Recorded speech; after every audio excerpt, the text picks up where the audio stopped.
रुकन कानूनसाज council BRS व सदर तेलंगाना जागृति के कविता ने कहा कि आज एसएलबीसी सुरंग में 8 अफराद जिंदगी और मौत के कशमकश में मुब्तला हैं। ताहम कांग्रेस के कायदीन पार्टी इजलास में मसरूफ़ हैं। एक भी वजीर का मकाम वाक़या पर मौजूद न होना मानाखेज है। इससे ये बात वाज़ेह होती है कि कांग्रेस के कायदीन को इंसानी जानों की कोई परवाह नहीं है।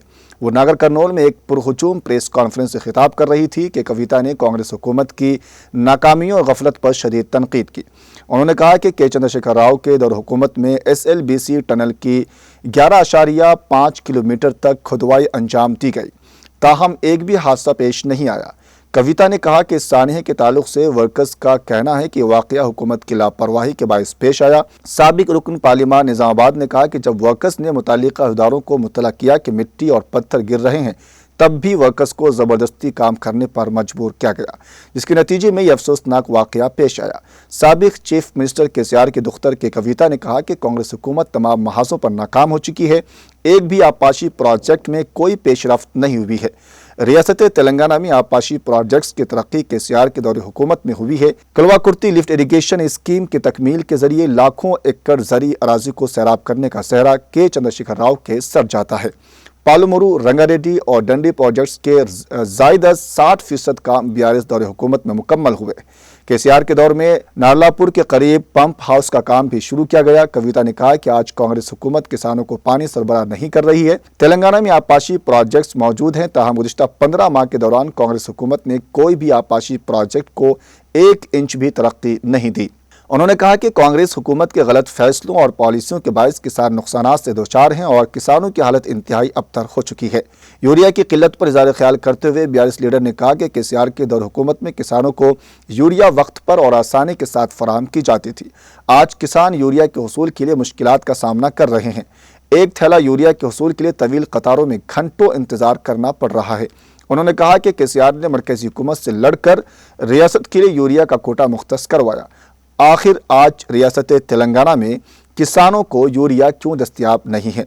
कविता ने कहा कि केसीआर हुकूमत ने फैसला किया था कि टनल के बरकी बिल की हुकूमत अदा करेगी, ताहम कांग्रेस हुकूमत इस फैसले और पॉलिसी को नज़रअंदाज कर रही है।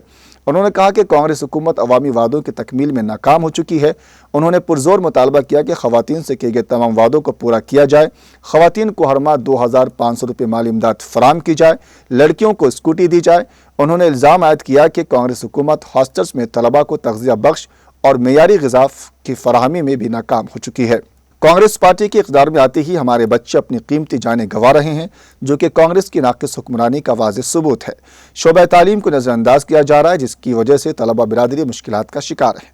कविता ने कहा कि SC, ST, BC तलबा की फ़ीस बाज़ अदायगी यानी फ़ीस रीएम्बर्समेंट को रोक दिया गया है, जिसकी वजह से हज़ारों तलबा का मुस्तकबिल ख़तरे में पड़ गया है। इलावाजी और अम्बेडकर ओवरसीज़ स्कॉलरशिप के दम जराई के बायस बैरूनी ममालिक की जामियात में ज़ेर तालीम हज़ारों तलबा मुश्किलात का सामना कर रहे हैं, लेकिन हुकूमत को तलबा के मुस्तकबिल की कोई फ़िक्र नहीं है। कि कविता ने पुरजोर अंदाज में कहा कि कांग्रेस हुकूमत आम आदमी को नज़रअंदाज कर रही है, जबकि कृष्णा रेड्डी जैसे बड़े सनतकारों के लिए फंड्स की मंजूर अमल में लाई जा रही है।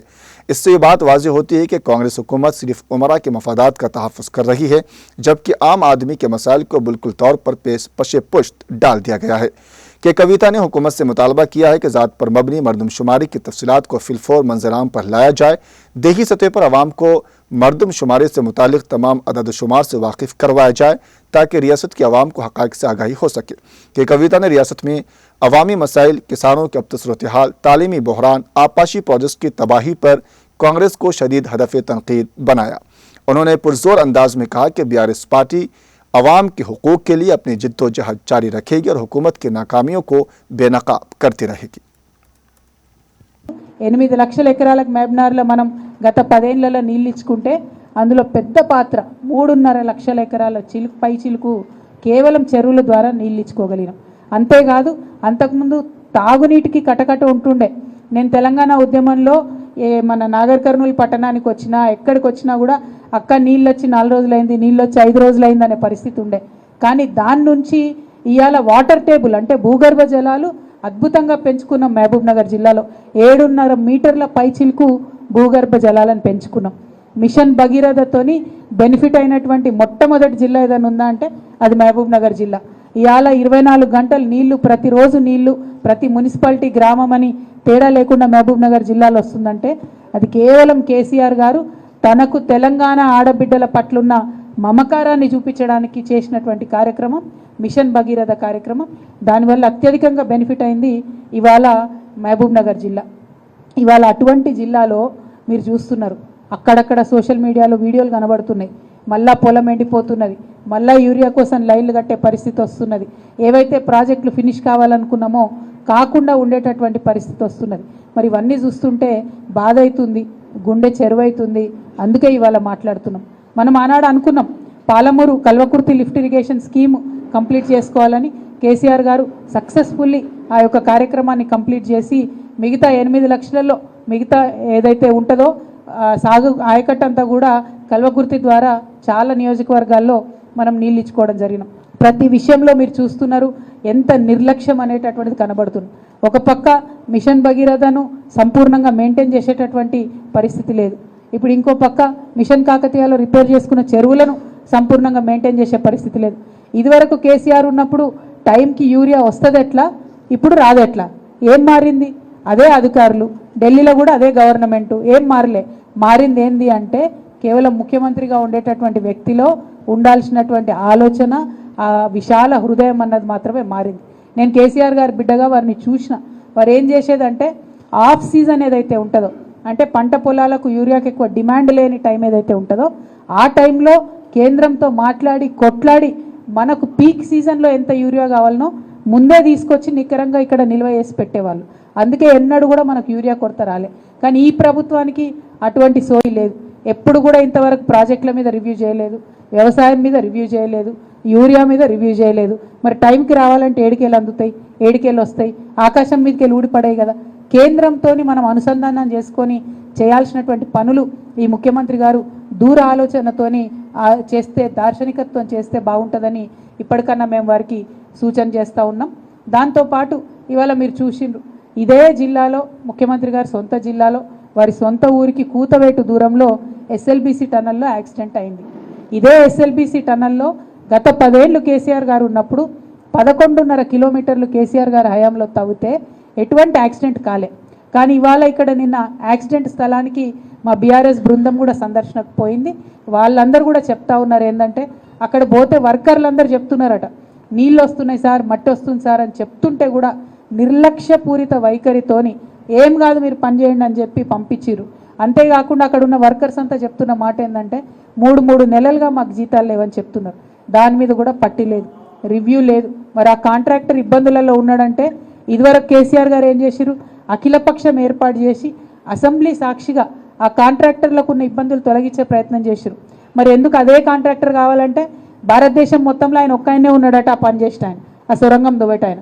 కాబట్టి మంచికో చెడ్డకో ఇక ఆయననే మనం కంటిన్యూ చేయాలి. కాబట్టి ఇబ్బంది రాకుండా ఉండాలని కేసీఆర్ గారు చేసిండ్రు.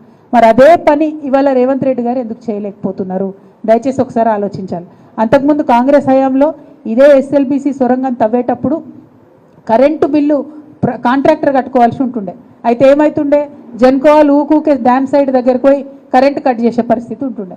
ఆ విషయం కేసీఆర్ గారికి తెలిస్తే క్యాబినెట్ని ఏర్పాటు చేసి తీర్మానం చేసింది. ఏమని?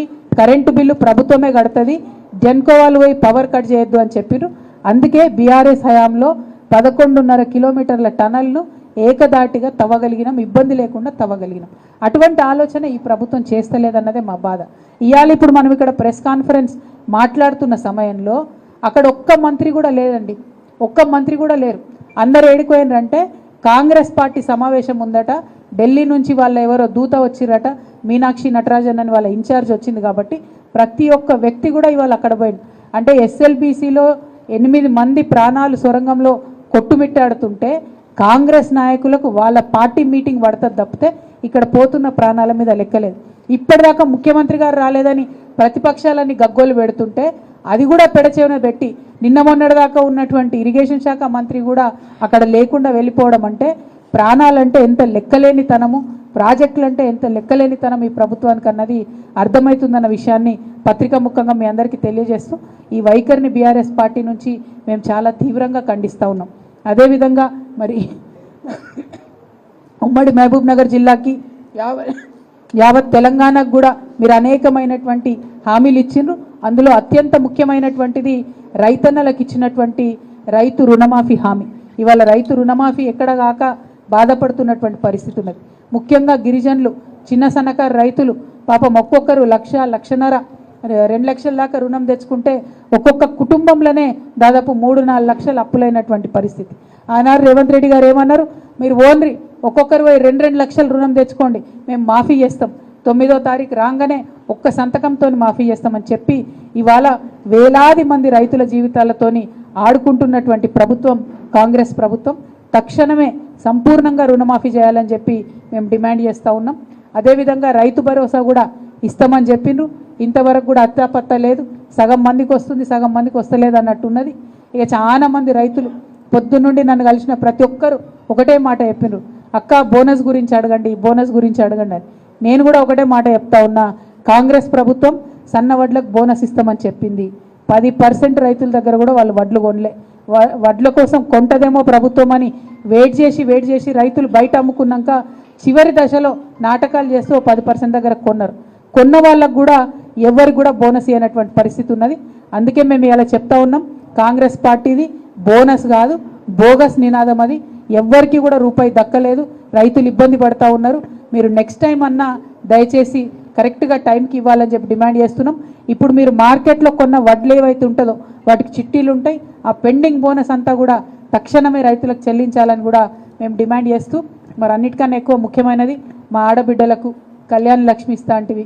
కళ్యాణ లక్ష్మి కేసీఆర్ 1,00,000 ఇస్తే 1,00,000 కాదు తులం బంగారం అదనంగా ఇస్తా అంటివి. మరి ఇంతవరకు ఇస్తలేరు కాంగ్రెస్ ప్రభుత్వం. ముఖ్యమంత్రి గారిని మా మహబూబ్నగర్ జిల్లా ఆడబిడ్డల తరఫున నేను గుర్తు చేస్తూ ఉన్నా, తొందరగా మాకు తులం బంగారం ఇచ్చే ఏర్పాటు చేయండి. రెండవది 2,500 రూపాయలు ప్రతి ఆడబిడ్డకి ఇస్తా అని చెప్పారు. దాని మీద కనీసం ఇంతవరకు రివ్యూ కూడా చేయలే. మహిళా దినోత్సవం వస్తున్నది, మరి పెద్ద ఎత్తున మేమందరం మహిళలను కూడా జమై మిమ్మల్ని ప్రశ్నిస్తాం. కాబట్టి తక్షణమే మీరు మహిళలకు ఇస్తా అన్న 2,500 రిలీజ్ చేయాలని కోరుతా ఉన్నాం.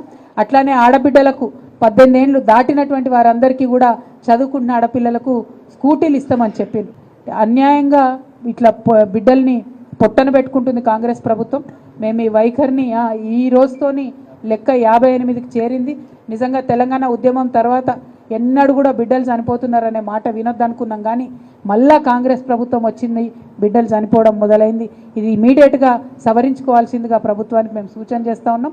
ఒక బాధ్యత కలిగినటువంటి ప్రతిపక్షంగా తప్పకుండా మేమందరం సహకరిస్తాం. మా అన్న ప్రవీణ్ అన్న గారు స్వయంగా తనే గురుకులాలు నడిపినటువంటి వ్యక్తి కాబట్టి పార్టీలు ఏవైనా సరే పిల్లలు బాగుండాలనేటటువంటిది ప్రధాన అంశంగా టేకప్ చేయాలని కోరుతున్నాం. ఇంకొక ప్రధానమైన విషయం, SC ST BC fee reimbursement అన్నది జరుగుతలేదు. చదువులు ఆగిపోయే పరిస్థితి వస్తున్నది, అప్పుల పాలైపోతూ ఉన్నారు తల్లిదండ్రులు. ఆ విషయంలో ప్రభుత్వం శ్రద్ధ పెట్టాలని కోరుతున్నాం. ఏదైతే అంబేద్కర్ స్కాలర్షిప్ బయట దేశాల్లో వెళ్ళి చదువుకునేటటువంటి overseas Ambedkar scholarship, Jyotiba Phule scholarship, ఈ రెండు కూడా ప్రభుత్వం రిలీజ్ చేయకపోవడంతో వందలాది మంది పిల్లలు ఎవరైతే కేసీఆర్ గారు పంపించిండ్రో వాళ్ళు అక్కడికి పోయి విదేశాలలో ఫీజు కడుతుందేమో మా ప్రభుత్వం అని వెయిట్ చేస్తున్నారు. ఇక్కడ తల్లిదండ్రులు భూములు అమ్ముకొని అప్పు చేసి వాళ్ళకి డబ్బులు కట్టే పరిస్థితి ఉంది. కనీసం అవన్న తొందరగా రిలీజ్ చేయమని మేము కోరుతా ఉన్నాం. మీరు పెద్ద పెద్ద కాంట్రాక్టర్లకు, మెగా కృష్ణారెడ్డి లాంటి వాళ్లకు మీ సొంత జిల్లాలో వట్టెం పంప్ హౌస్ మొత్తం మునిగిపోతే ఆ కట్టిందే మొత్తం మెగా కృష్ణారెడ్డి గారు. ఎక్స్పర్ట్ కమిటీ వేస్తామని చెప్పిండ్రు. ఇవాళటి వరకు కనీసం ఆ ఎక్స్పర్ట్ కమిటీలో ఎవరున్నారో కూడా చెప్పకుండా పెద్ద పెద్ద వాళ్ళని మీరు ఈజీగా వదిలిపెడుతున్నారు.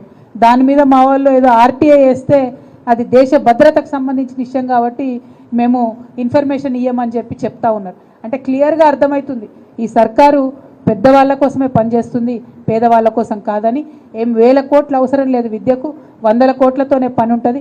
కానీ 100 కోట్లతోని వేలాది మంది జీవితాలు మారుతాయి. కాబట్టి తక్షణమే గౌరవ ముఖ్యమంత్రి గారు ఓవర్సీస్ స్కాలర్షిప్ రిలీజ్ చేయాలని, గురుకులాలను ఇమీడియట్గా రిపేర్ చేయాలని కోరుతూ, ఇక చివరిగా ఈరోజు బీసీల కోసం ఏదైతే కులగణన చేస్తూ ఉన్నారో అది చివరి రోజుకు వచ్చింది.